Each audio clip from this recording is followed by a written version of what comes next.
Oi pessoal, no vídeo passado eu apresentei para vocês o método de Gauss-Jacobi, que é um método iterativo para sistemas lineares. Nesse vídeo aqui eu quero apresentar um segundo método iterativo que é parecido com o Gauss-Jacobi. Então para isso eu vou usar o mesmo sistema linear que eu usei de exemplo no outro vídeo, eu vou usá-lo aqui novamente. Então olha só, o sistema linear que a gente usou da vez passada é esse que está aqui em cima, né? Um sisteminha 2x2, que daí ele permitiu a gente também fazer uma interpretação geométrica. Abaixo aqui eu estou relembrando como é que ficava o método de Gauss-Jacobi para esse sistema linear.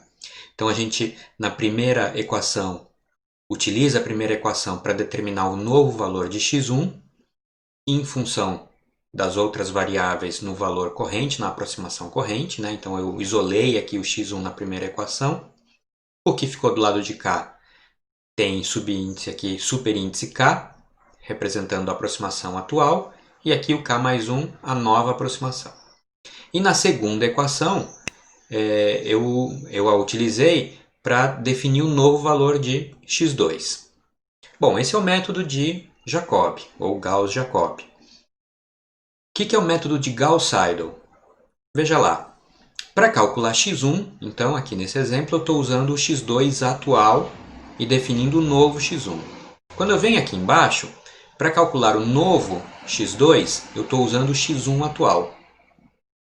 Bom, mas se eu já tenho uma nova aproximação para x1, por que já não utilizá-la aqui?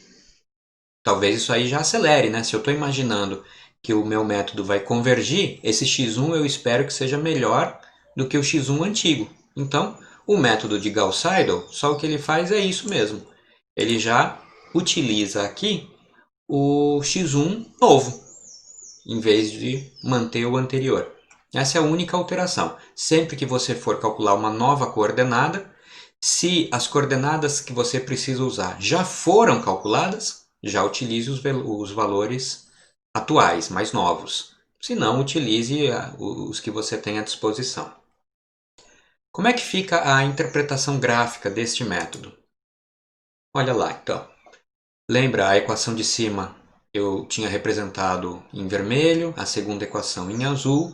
No método de Gauss-Jacobi, a gente andava paralelo ao primeiro eixo até a primeira equação, paralelo ao segundo eixo até a segunda equação, daí pegava o ponto de interseção, né? Agora que nesse método eu vou andar paralelo à primeira equação, ao primeiro eixo até a primeira equação, mas quando eu for andar na segunda direção, eu vou andar não a partir do ponto original, mas já do ponto melhorado aqui, atualizado, certo? Então a gente vem direto para cá e depois esse processo se repete, olha, na horizontal até a vermelha, na vertical até a azul e assim por diante.